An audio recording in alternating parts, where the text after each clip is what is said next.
Anyone looking to buy a home this spring is facing the perfect storm of low inventory and high prices. But do not stress out. Real estate expert Cheryl Young has some tips on how to navigate today's seller's market to help you find the home and neighborhood that you will love. Good morning, Cheryl. We want to get right to it today. First of all, what are some of the recent real estate trends that you have been seeing? Yeah, so there really aren't that many homes out there right now, and if you're going to go looking to buy a home, what you're going to find is going to be much more expensive than it has been for the past several years. And if you're looking for a starter home, that home might actually be smaller and older. So when we talk about starter homes, we're really talking about people like millennials and young people looking for their first home. Something to be mindful of course. Now, do more Americans believe that this spring will be worse than last year for buying or selling a home? Yeah, we actually surveyed Americans at Trulia, and we heard that it is tougher this spring to buy a home, and that makes a lot of sense with that low inventory and those rising prices. But it really still is a seller's market. So we know that the market is really in favor of people looking to sell. Their sellers are very bullish, and we also know that sellers may want to take advantage of those escalating prices and capitalize on that. Absolutely. So if a buyer out there is, going back and forth, having a tough time deciding between, house versus the neighborhood in order to get that home, how do they really navigate this type of process?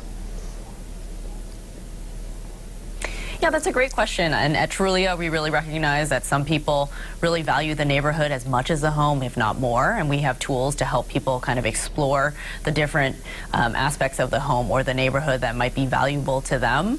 But the reality is right now, there isn't much out there. And so with such a tight market, you're probably going to have to give up at least one thing that you were really hoping for, whether it's, a home feature like a two-car garage or something maybe like walking trails near your house in the neighborhood.